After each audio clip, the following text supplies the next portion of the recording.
Start.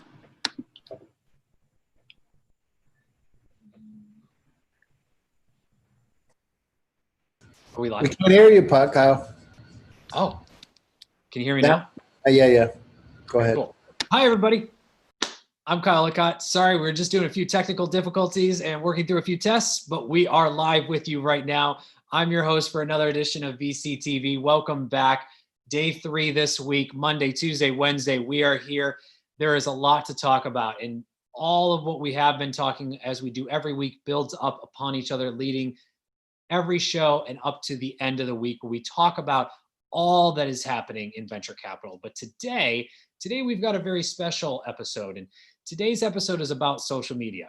And one can argue we're all on social media at all times, between not just traditional social media that we know of, Facebooks and the Twitters, the Instagrams of the world, to then newer social medias like Snapchat, TikTok, Triller, and many others, to even newer ones like Zoom, Discord, Slack. All of these channels we're constantly communicating on, we're constantly building relationships, and we're constantly connected.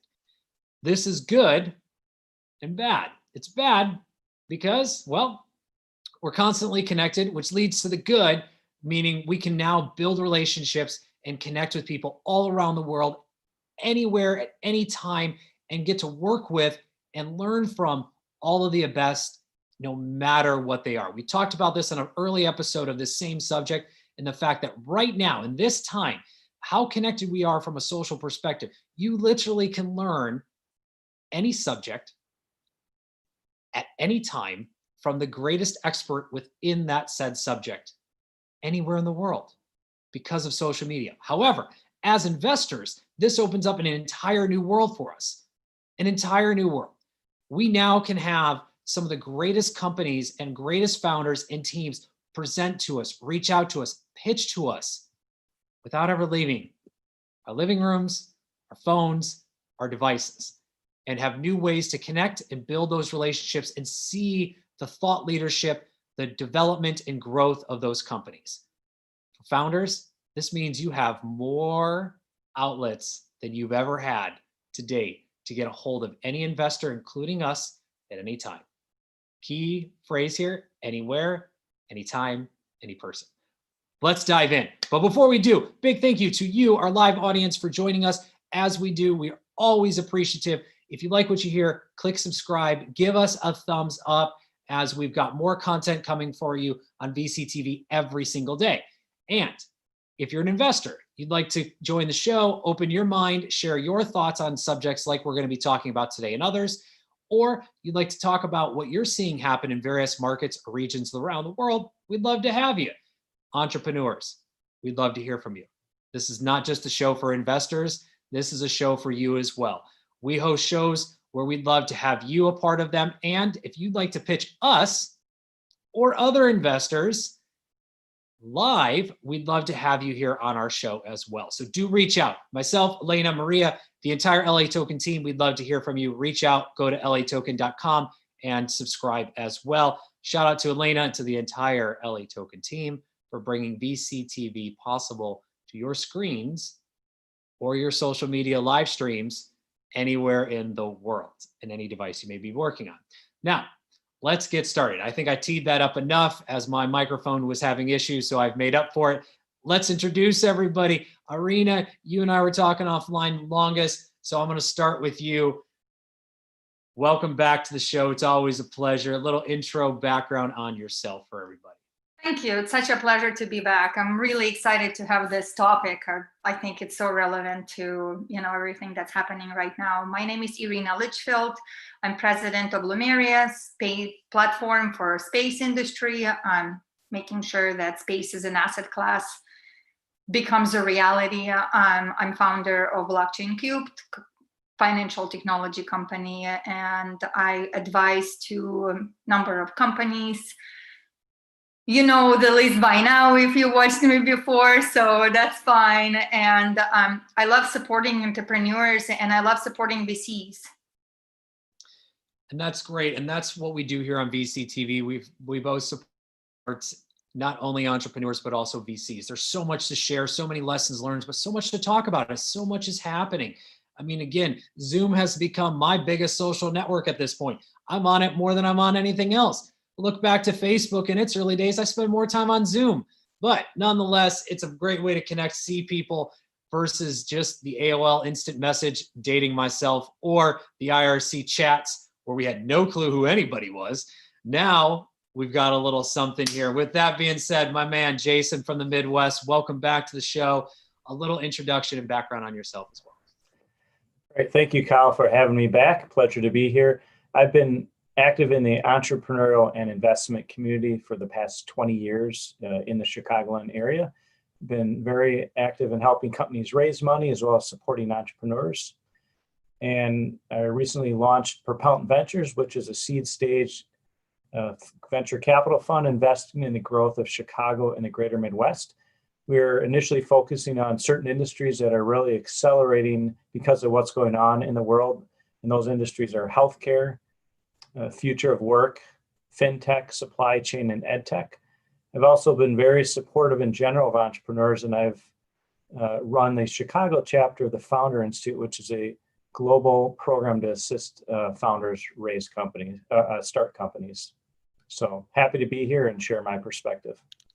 Awesome. And I'm excited to also hear a little bit more about Founders Institute and how you guys may be working through this new world. And I will label it as a new world. I think it's going to be kind of a new norm going forward around social media. And I'll share some of that thought and how I've experienced it both sides of the table as a founder and as an investor. So we're going to be coming back to the Founders Institute. But last but not least, my new co-host. Next to Elena, and Maria, I've got a new co-host, ladies and gentlemen, Mr. Gary Fowler. I know everyone probably knows you at this point, but nonetheless, follow procedure, introduction, and background so that everyone who may not. Well, thanks, Kyle. I really enjoy being here with you. So my name's Gary Fowler, and I'm a 15-time serial entrepreneur. I was on the original management team at Click Software, which was sold for $1.35 billion last August, actually named the company. I started, I've been in acceleration. I started the first accelerator in Russia. I started the #1 private corporate accelerator worldwide. Yva is a company I started 4 years ago. It's a top 10 AI HR tech company, Jason. Yva.ai. I know you were talking about work tech. So we trained the AI on remote workers. So love that. What happened is I went down through all that and I understood that there's a next level. There's startup 1.0, startup 2.0, and 3.0 is how do we go global? We got product market fit. We got some revenue. What's the next stage? So I started Get Shit Done Venture Studios, GSD. So that's my new company. We curate incredible AI companies that are literally positioned to be billion-dollar corporations. I've done a Nasdaq IPO, right? Been through that experience, had several exits. Now the situation, how can we really bring these opportunities around the world? Because I believe that, intellectual capital is really spread globally, but opportunities are not. And so GSD was put in place to be able to help it. And by the way, Jason, we're raising a $100 million fund in Chicago, a diversity fund. In fact, Lamell McMorris from the NAACP is on the board of advisors of my company. So we're into giving back and trying to make the world a little bit better place. But love being here, Kyle. You're an amazing guy. The best of the best. Very kind of you. Thank you. I paid him to say that. He does it fabulously. So that is returning an investment right there. But nonetheless, guys, let's dive into social media because it does play a very powerful and different role in all of our lives, and not just investors, but in general, right? From the personal life to the work life. We look at what social media has meant to us for the past, I call it, 10, 15 years. It's really been about just connecting with people first, hopefully locally, again, IRC chat, you didn't know, but then really globally, right? Bringing that global perspective together and connecting with people you may never had before. And the early days of, as Gary kind of teed up, is globalization. We became global before we became global. That was part of that third industrial revolution as we now head into the fourth we've been talking about recently. But what has changed? Because you look at different countries around and regions around the world, you look at here in the US, so much has adjusted or shifted around social media since then, and even in the past 5 years, let alone the past 2. So let's dive in with our first question of the day and kind of talk about what is social media? How has social media evolved, and kind of what does that mean to you each? Because I think we may all have different perspectives, which will be fun. And then we'll get into more of the founder and the investor story. So Irina, I'm going to kick it off with you again. Social media, what does it mean to you? What have you seen the evolution of it really shift and change to where it is today? First of all, as promised. Adorable. You're Maltese. Yes, my Maltese puppy, as promised. Dogs are always encouraged. All animals are encouraged. I won't, yes. won't separate. I do All have animals are encouraged. I can bring out some animals if you guys want some animals here. Let's get through social media first, and then we'll start bringing them all out. Bring out the chickens. Bring them all out. But go ahead. Yeah, so it's interesting to me. Kind of the first proof of concept that we really saw that play social media into the minds of investors, I believe, was during ICO era. In 2017, Telegram did a great job, kind of connecting people, and it became that center for all of the projects to kind of create their group and get people to come in from all over the world and invest, right? Whether it was legal or not, we don't. This is a different subject here. In some areas it was, in some it wasn't. But I think that the most importantly, that was kind of the true proof of concept. And to me, what it demonstrated is that we no longer kind of that investors and people all over the world, they want to see the deals. They want to see early stage deals, and they want to do their due diligence reports. And most importantly, too, it became kind of a reputation type of step ladder. So if you see that the person that you trust is a part of this group and is active on the group, then all of a sudden more kind of people come into that play. And of course, now that we're in 2020, which is 3 years later, we do see that spreading out across of many different platforms. And I think now that we've been pushed away from ability to meet each other and to see each other, we're starting to rely more and more on those aspects of reputation and kind of seeing, who is this person? How do you going and seeing what is their Facebook account and what do they do, what do they say, is very normal thing to do. And most importantly, projects are now becoming and entrepreneurs becoming more comfortable talking about their work on social media, not just using the advertising tools that are given to them by platform, but actually creating a personal connection with potential investors through social media and getting their messaging out there. And I think, I'm really glad for that, because I really believe that we have outgrown the term of unsophisticated investor. And it's just something that gets me so much. I think that we now live in a world where people want to do their own research. Information is available for them, and they're willing to go and take on the risks all over the world to be able to have ability to participate in early to mid-stage companies.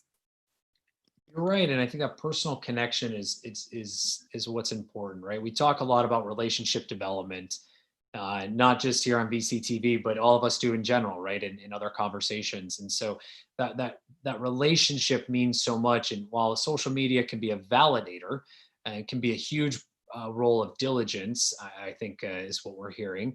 It's also a big thing to have that relationship. If I take money from you as an entrepreneur, I hope that you're there for me, right? I hope you're there for the good, the bad, and the ugly times. You're there for the advice. You're there when we need you.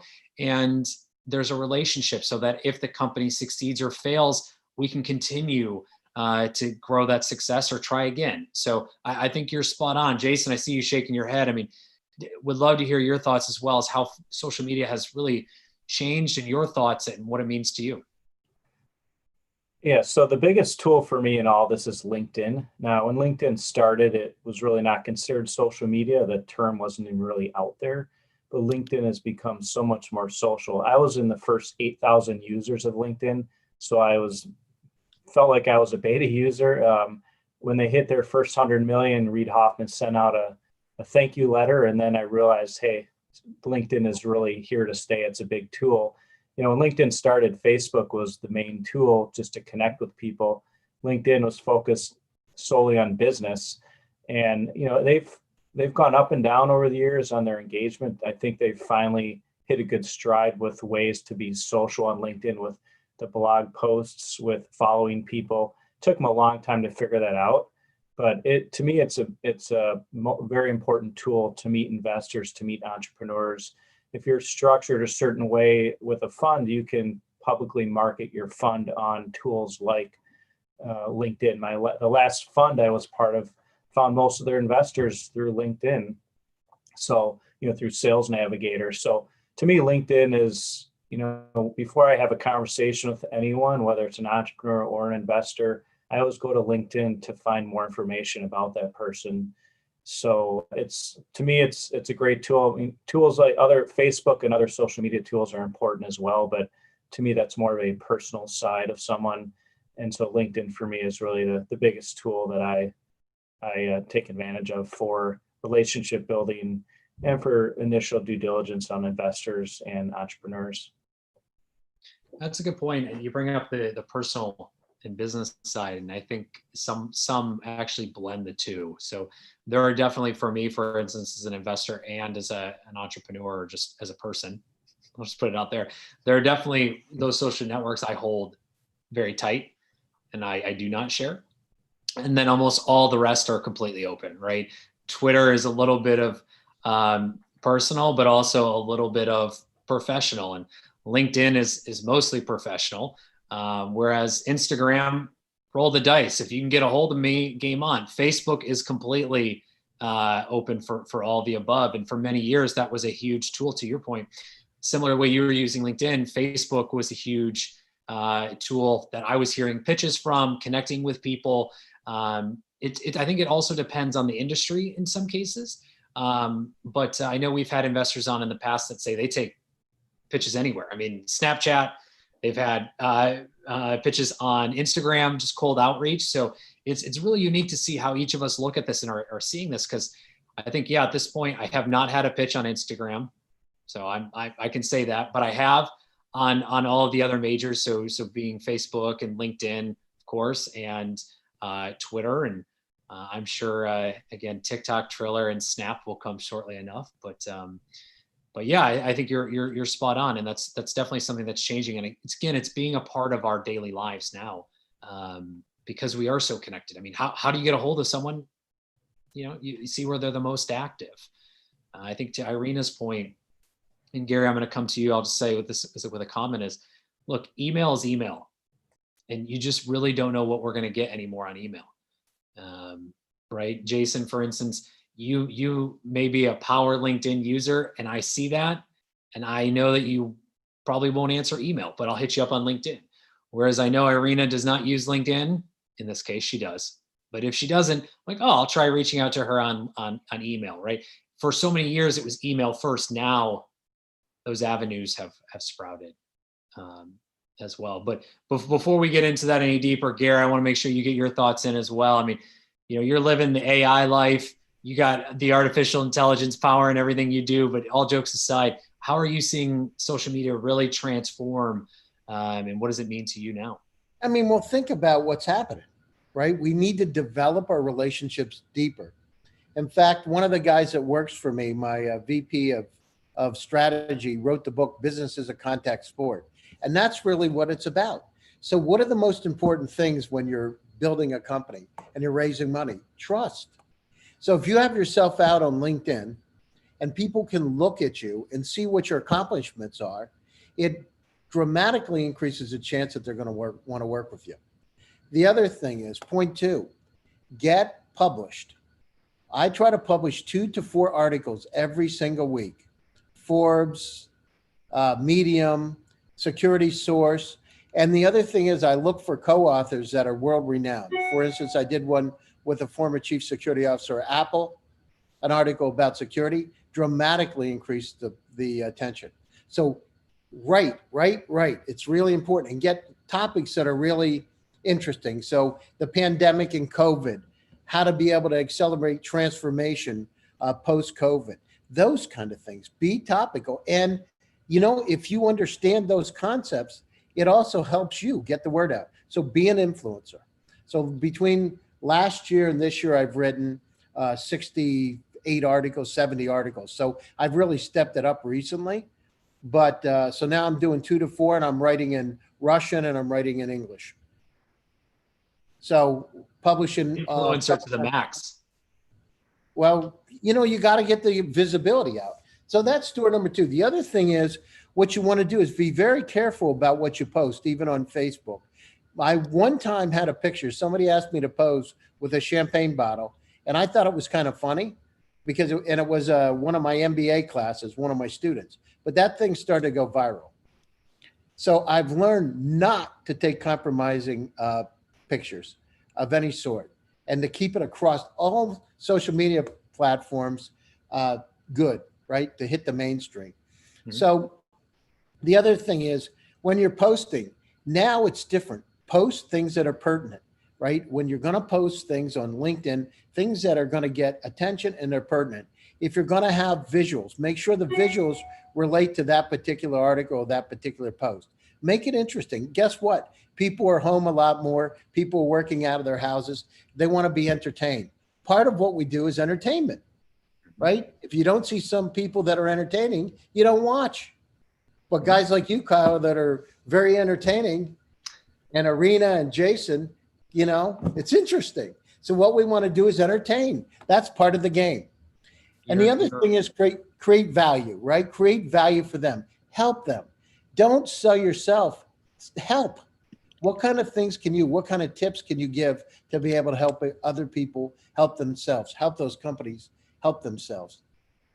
And we've seen a lot more investors, I would argue, especially on Twitter, really putting themselves out there and trying to help on value creation or education about, you know, how they see the fundraising process for you guys, you know, what their lessons learned about raising a fund. I mean, it's not easy. Everyone thinks it is. It is not. Just to the entrepreneurs out there, guess what? As difficult as your journey is fundraising for your company, it's equally challenging for an investor to go raise a fund to invest and listen to your pitch and invest in your company. Trust me, it's difficult to raise money in any way, shape, or form. And so you see more people sharing those insights and talking about that. It's all business development. That's very ideal, but that's fine. That education needs to be put out there. But with all that being said, I want to come back and talk about the seriousness and maybe that trust factor, because, you know, if you go back 5-10 years, one of the biggest social networks we have not mentioned is AngelList.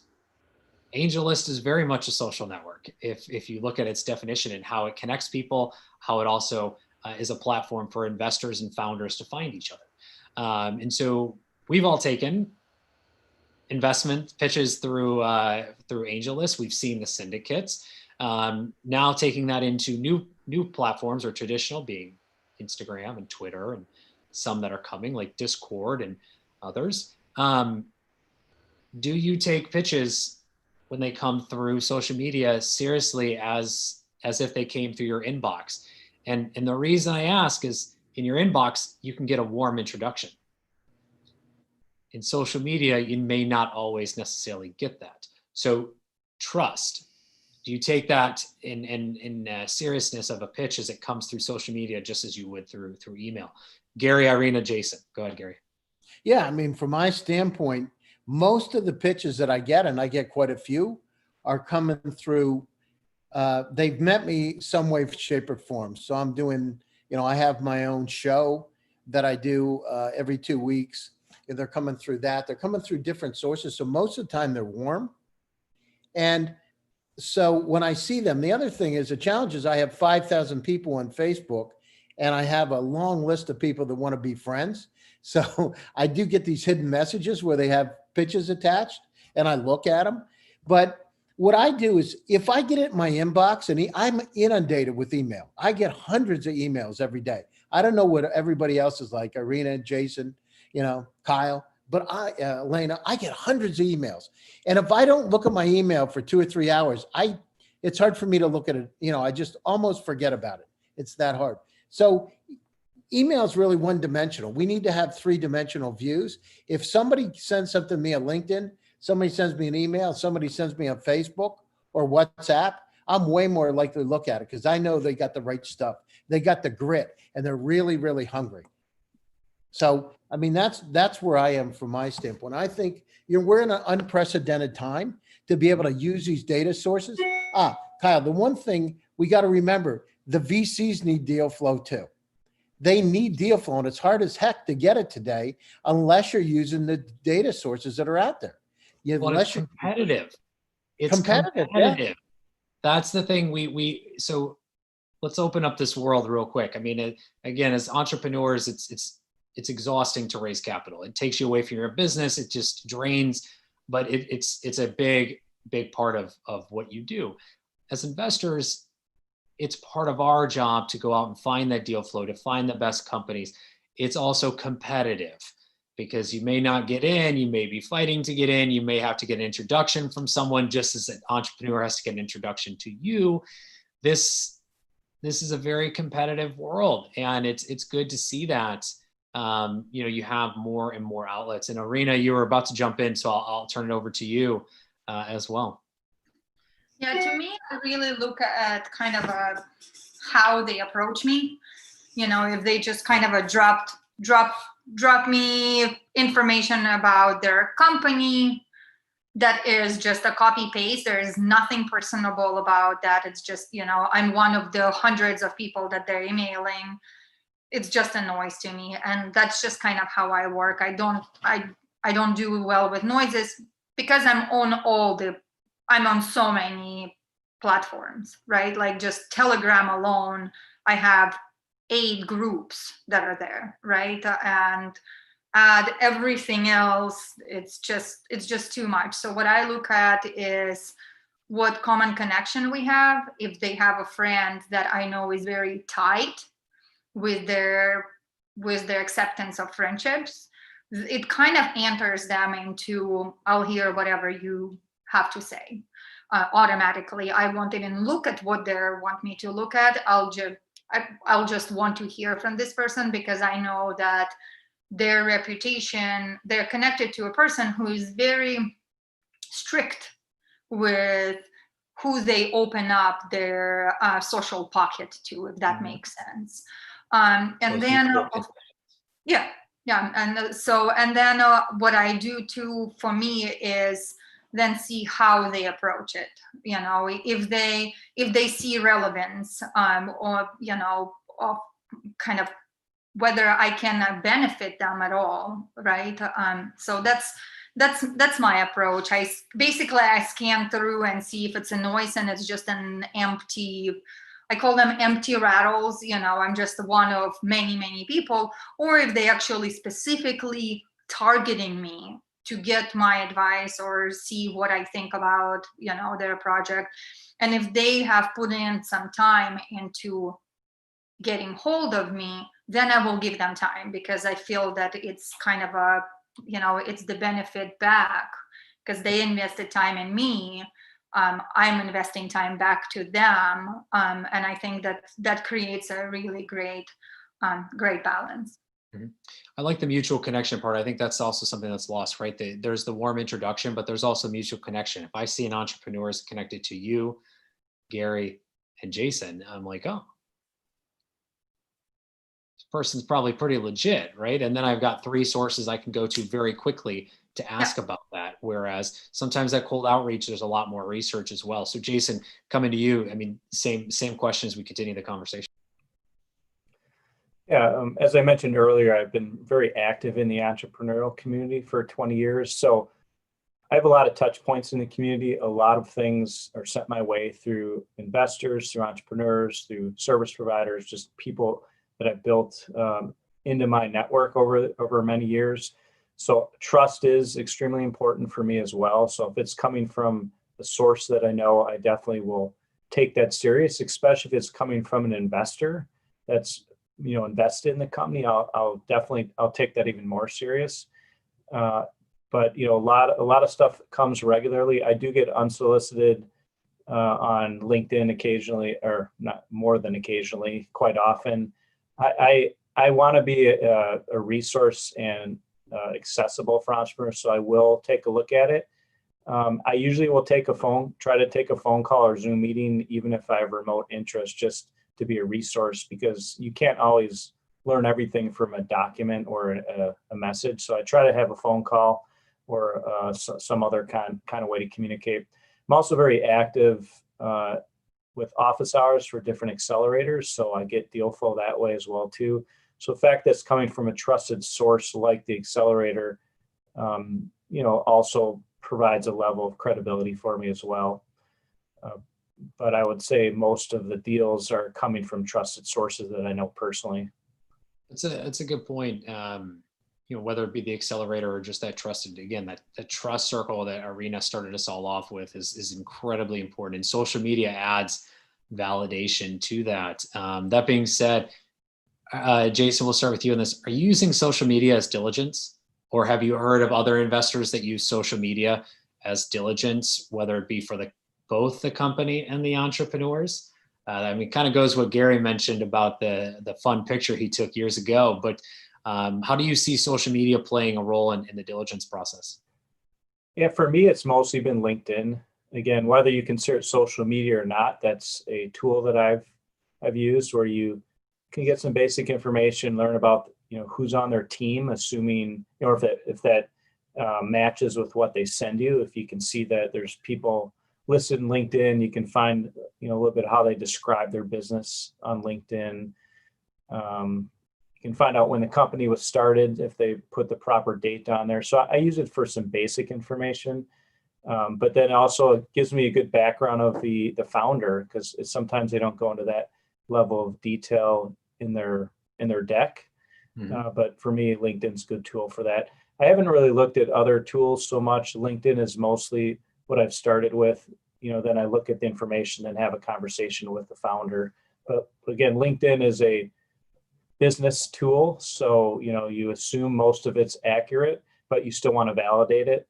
But for me, that's been the biggest tool I've used so far. That's a good point. And same here. And I will say for me, I've actually played the spread of looking at LinkedIn, but then also Twitter and, where the company's social media is, right? But as a founder, to Gary's point, and Gary, I'm coming to you next, is, I want to see what they're talking about. Is there some thought leadership here, especially if it's a rocketing company? Are they talking about the company? How do they represent the company? How do they talk about the company? Are they talking about the industry as well? So you're spot on Jason as well. And Gary, same to you. How are you seeing social media play a role in the diligence process?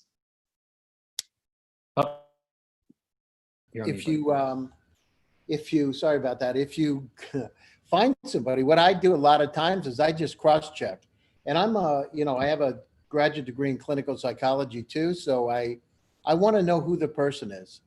So what I do is I actually look at different data sources. So I'll go to Facebook. So there'll be a startup and I'll look at their Facebook page. What kind of friends do they have? What do they like to travel? What do they like to do? And I want to understand who they are. And so then the other thing is I go out to I Google their names and I want to find out what kind of, so somebody said they graduated from Harvard and they were in this club and I actually did research back. I just wanted to find out. It was interesting for me. And they were, and it helps me develop that relationship because you want to understand as a venture capitalist investing in a company, you're going to be with that person. You're married to that company for quite some time. You want to figure out what kind of person they are, what kind of company it is. I do check, on their Facebook page to see if their co-founders are on their Facebook page. You know, do they hang around together? That kind of thing. You just want a picture. So part of the due diligence is that. I mean, I've done other due diligence too. I've drilled down and used other data sources to check them out even further, you know, like background kind of stuff, because I just want to understand. If you're going to put your money in, you want to make sure you're putting it in the right place. It's a good point. Irina, the same to you. Yeah, the same. I actually Google, first thing I do is Google person, because it just gives me a drop of all the links to where they have presence, and I can see whether they have thought leadership or not. And then I go to LinkedIn or Facebook first. It varies. It depends how I feel, you know, kind of about that, and dig in. I really like to see what they post personally. You know, I like to see personality, you know, so not just a kind of a dry business, what their dry business, but I want to see who they hang out with, what kind of ideas they have and all that. So I like to go, I think cross-checking basically goes down to that. A little side note, it's devastated my mother, by the way. She always thought I needed to be an economist because she was an economist. And I went to psychology and learned psychology because I wanted to understand why people make decisions in business that they make, right? Like, so, but it devastated my mother. And I think that kind of still crosses to who I am right now I really want to understand what that person does and how they think, and see if there's patterns, right? Sometimes it's like a great business, but I'm like, there's just no way we'll be able to have it just will not be a relationship that will end up working out. It would be too much strain on me. So, you know, I politely declined the offer to work together. Well, and that's okay too, right? That's again the thing we have to learn as entrepreneurs, but also we have to learn as investors, is that, you know, there's various reasons from the founder's point. You know, it's hard to take a no or being ghosted, which is the unfortunate thing. But from an investor side, there's many reasons why we may pass on a deal. And to Irina's point, you know, that bond, that relationship just may not be there. And as Gary and Jason have said, this is a long-term thing. We're in it more than likely for 5 to 10 plus years. And if things go real well, and maybe sometimes if they don't, we're going to come back. We want to be in it for another 5. We want to be in it for another 10, right? We build that trust and that relationship with you. Yeah. But now here's an interesting question for you guys. I was just thinking about this. We're sitting here on Zoom. This is, as I joke, my new social network. I love it. It's super fun, but there is an evolution of this happening. You know, we just got news yesterday that CES, Consumer Electronics Show, the largest conference, I believe still the largest conference globally in technology and electronics, is going completely virtual, completely. That's one of the biggest in-person conferences, almost 200,000 people a year at its peak. That's a lot of people in one room, a lot of networking that can happen socially. But right now, we're all attending virtual events on a regular basis. And with that, we have these new platforms that have started to rise. And I'm gonna say as an argument, this is a new wave of social media that may be here to stay long term.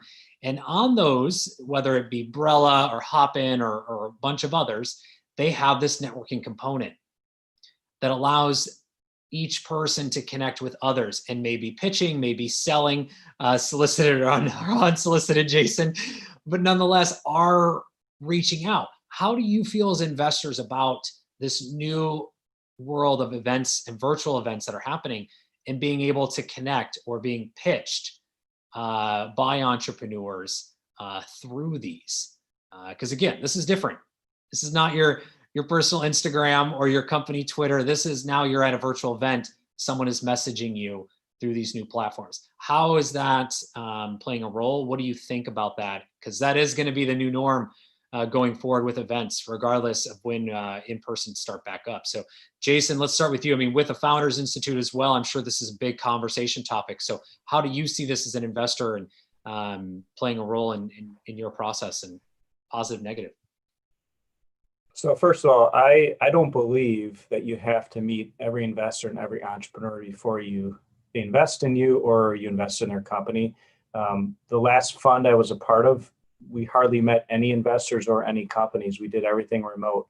Now, we were not a lead investor, but it can be done. And so the paradigm shift is happening with investors where you don't have to meet everyone in person.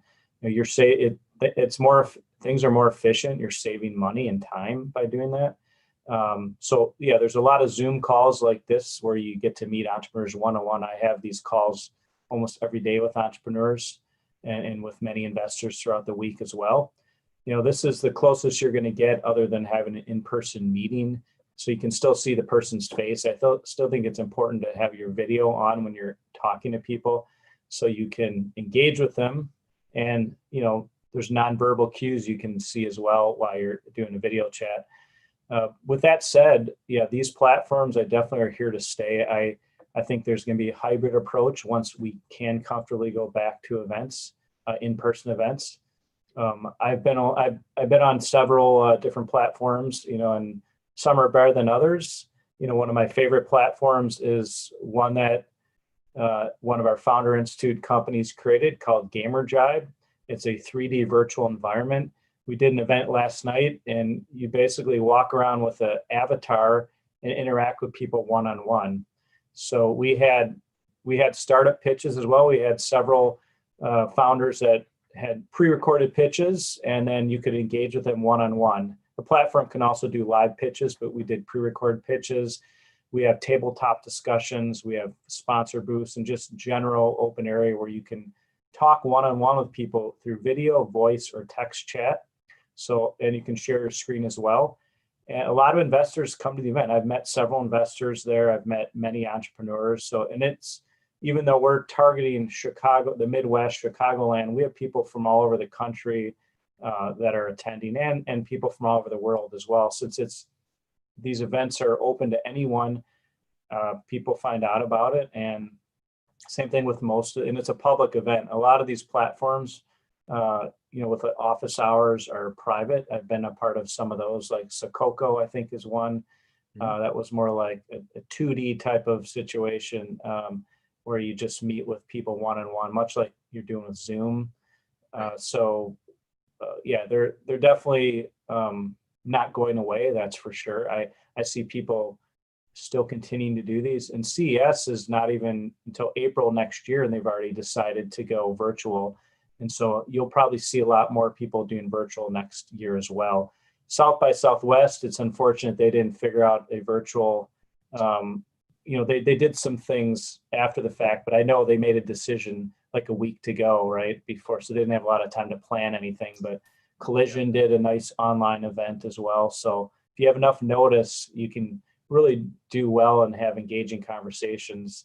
I've been part of some Zoom discussions where you do breakout rooms and you get to be in the room with 4 or 5 people, and that's a really good way to meet new people as well too.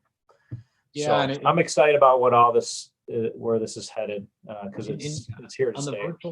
And on the virtual side, you bring up a good point. We saw this with Decentraland and a few other virtual worlds pop up where there was interactive pitches that were happening in the virtual environments. And it sounds a little science fiction-y or a little far out, but I mean, this is here. I mean, this is how this is all going to connect, because to Gary's point, and also what Irina's probably going to talk about on the decentralized comment is, I mean, this is the new way that we will continue to connect. I remember the first time I went to Asia and, discovered WeChat. And still to this day, years and years later, I still get pitched on WeChat. That is a common place. And, Irina brought up Telegram. These platforms are something we're going to continue to see more of. It's just figuring out which one is the best to approach the person, just again, like you would an email or a mutual connection. But Irina, what are you seeing on this event circuit? I mean, you and I know, attended a lot of these in the same industry, and where they're speaking or we're as investors on the demo days. How are you seeing these play a role? I mean, are you engaged? Are you less engaged? How are they playing a role in your process as an investor? I feel that overall, our newfound connectivity, forced connectivity, building up a lot of bridges. People are now more willing to participate in the virtual pitches more than before. I do enjoy VR, for example, the most. I did a happening party for happening, of course, can't miss that. And it was really lovely to be able to kind of feel the personal presence right there in front of you, and feel the distance of their voice as they coming in and speaking to you as you would in a person. Obviously there's still no arms and it looks weird, and there are glitches with that, but I think that's going to get us closer to that. I think that in the future we'll have a hybrid, like you said. I think the good thing about it is that there are a lot of people that do not have freedom, financial freedom, to be able to travel a lot. And a lot of, I've been very concerned with the projects kind of getting on the roadshow, especially with crypto projects, getting onto the roadshow and following all these conferences all over the world and spending enormous amount of money trying to pitch to investors in those countries. And I feel like they don't really need to do that until they kind of get more mature, because I'd rather they spend the money that they're spending on that on building their product, right? And not the schmoozing, right? Not it's extremely expensive to go on these roadshows. And so I think that, and then also, of course, there's those people that would like to attend conferences, but they don't have financial means to be able to go and travel somewhere, even if it's another city. We're not even talking about other country, right? Mm-hmm. Even in another city, even if you are driving a car, it's still extremely expensive for some of these people, and then they have to miss work. And I think that's really wonderful aspect of that, is that we can now, log in and see basically anybody, right? If you go and search for conferences, they're happening every day. And the speakers are, as a speakers too, it's much easier to be able to give time to this, to people that are reaching out, because you can schedule something for later. At the conference, they all come at you and all the projects come at you and everybody wants to tell you how best they are. And then, and then the momentum goes and you have the speaker dinners and you have VIP and you have things that you have to attend for the pitches, for the kind of for the companies that are already preset the pitch time and private one-on-one. And so I feel that it takes away a lot from those that are just kind of I call them cold calling, right? Just people that come at you, they get inspired, they want your assistance, they want to talk to you about the project, and they end up just not being able to, because again, it's like that noise. So I do think that it will be great for the future that we're developing and trailblazing this new pathways, there's new different platforms that will allow projects save money, those that don't have money to be able to go to conferences and get inspired to maybe start businesses, because all it takes is just an idea, it's and then you start, like you say, Gary, get you done, right? But it starts with idea, right? You get an idea, and often that idea is inspired by hearing other people or seeing other people. And I do believe that we're approaching the new age where global investments will be possible, and that unaccredited investors will have ability to participate in the deals that are not available to them right now. And I think that the tool of this, that's like that tiny little raisin, right? That necessary tool that we must have, this connectivity, this virtual way of connecting and being able to get them this information. I think it's what is happening right now. It's this virtual ways of doing that. Yeah, I completely agree. And I think one point I'll add to that as we get to Gary's thoughts here before our lightning round is, as an investor, make it clear where you spend your time on social media as well, right? If that's what you want, to be clear. And it may not be for everybody, but if you're out there, make it known where you are, but also be open and accepting to pitches anywhere. Just make sure that you're out and about. And I think you bring up a great point, both you and Jason, around these events. I mean, we're attending events, not just our favorite VCTV events, shameless plug, but we're also attending these events at least once or twice a week. Now go back into 2019. There wasn't like that. Maybe once a quarter, once a month, however frequently it was, a demo day here and there. I mean, let's be honest, everyone's busy. Now, as investors, we can attend multiple events, see multiple different things around the world that we may have never been able to see. What does that mean for you, entrepreneurs? Sorry to point out the obvious, but it's true. You now have so many more touch points to reach not just us on VCTV, but to reach us as investors than you ever have. And to Arena's point, global investors.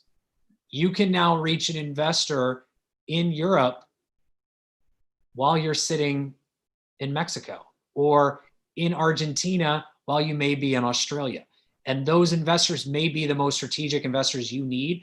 And rather than having to go through this crazy cycle before, now it's quick and easy, and they're more active than ever before. This was a trend we were already starting to move to. Guess what? Digitization happened way faster than anyone expected. So with that being said, Gary, to your last thoughts here, what are you seeing as well? And then we'll get to the lightning round. Well, look at it. This is really, as I said earlier, the democratization of opportunity. So in the last 3 days, I've been on judging African startups. I mean, some people don't know it. Africa's got 1.2 billion people, right? And it's a rising star. I've been involved with Indian startups. I've been involved in Thai startups. I've been in last night European startups. So there's an opportunity. And, the investors that are shrewd and smart are going to be out there looking at these sources, because intellectual capital is dispersed.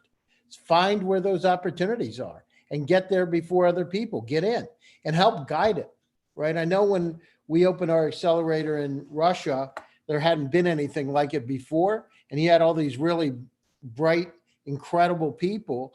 And yet, they hadn't really done commercialization and take, for the most part, taking companies global. When we started it, it was like, I don't know if we have to do it. Now it's huge. It's a movement, right? Well, it's the same thing that's going to happen in Africa. The same things happen in Vietnam. So let's be part of it and look for those opportunities. You want those rising stars. So you get the next Facebook, you get the next Twitter, you get the next LinkedIn. You want to be part of it. So you need to connect the dots, and you need to do it now.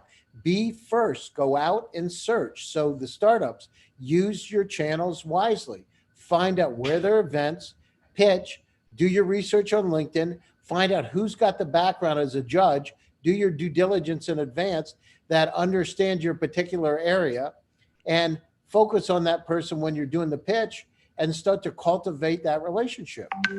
Just work wisely. This is sales 101. Nothing's really changed, right? It's managing that relationship. Everyone's shaking their head. It's just new mediums. That's it. Don't be afraid to share your pitch. You cold outreach an investor all the time. Guess what? It's no different on social media. It's just a different medium. Get out there. You're not the first to think of your idea.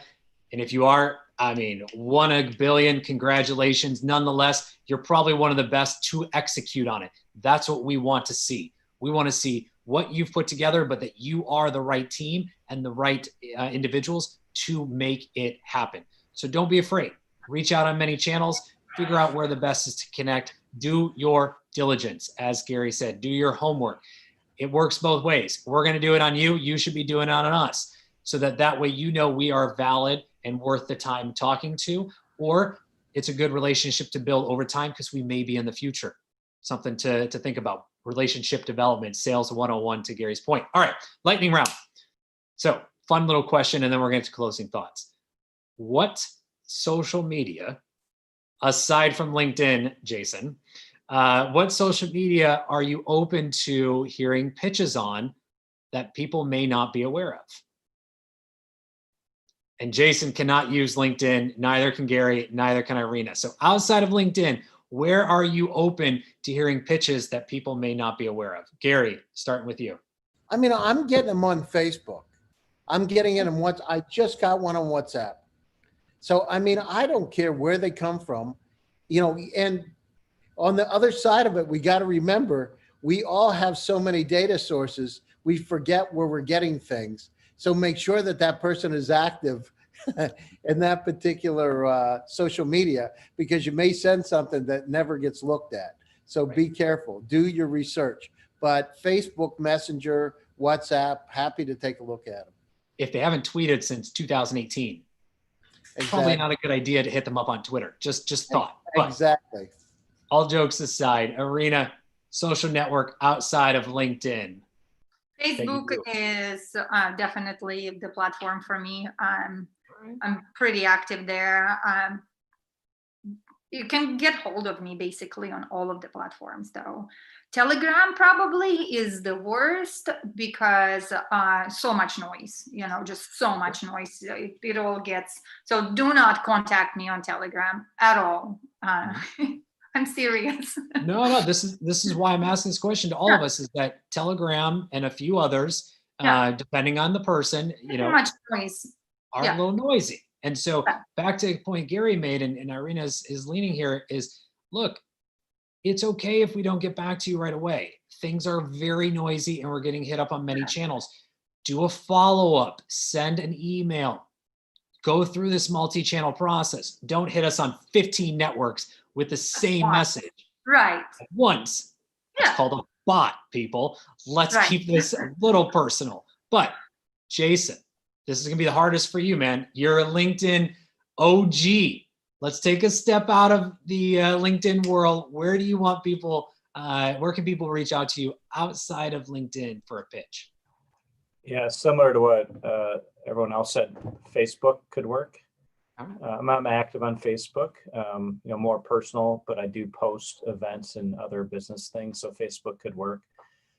Also, just some of these platforms we talked about, that you're part of a demo day or office hours or a pitch competition.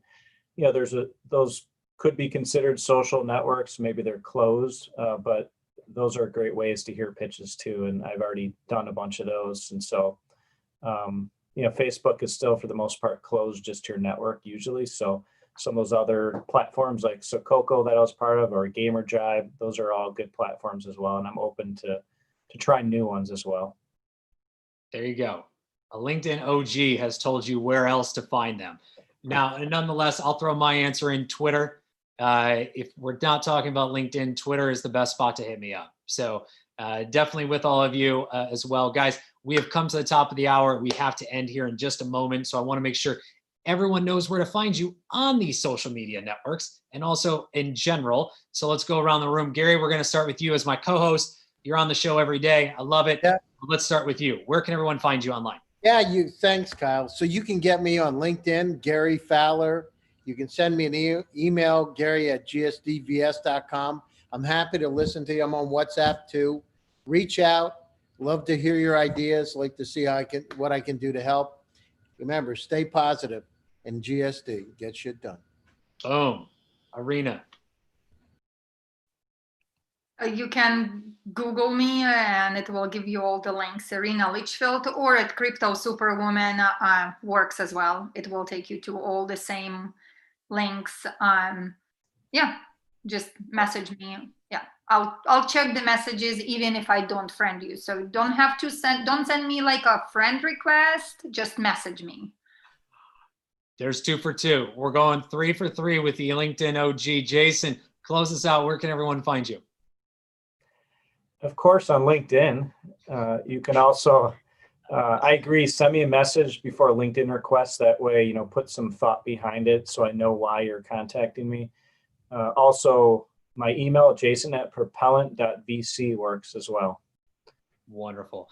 Guys, thank you so much, all of you, for joining today. Super appreciative and sharing your insights on, the Basset Hound. Adorable. And thank you not only for joining, but for bringing the pets on today. All the puppies were amazing. To your live audience, thank you for tuning in. If you like what you heard, click subscribe, give us a thumbs up. Again, feel free to reach out. We'd love to hear from you. What else we can add? What can we change? We'd love to have you on the show. So feel free to let us know if you'd like to share your insights on various topics, regions, and things happening around the world. Thank you, Gary, as well. And to our entrepreneurs, we've just told you where to reach out. We're looking, our inboxes, our messages, our DMs, our everythings are open. We'd love to hear from you as well. A big thank you to Elena and to the entire LA Token team for making VCTV possible.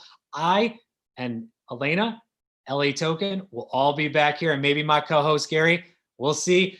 We'll be back here tomorrow for another edition of VCTV, and can't wait to see you. Everyone have a wonderful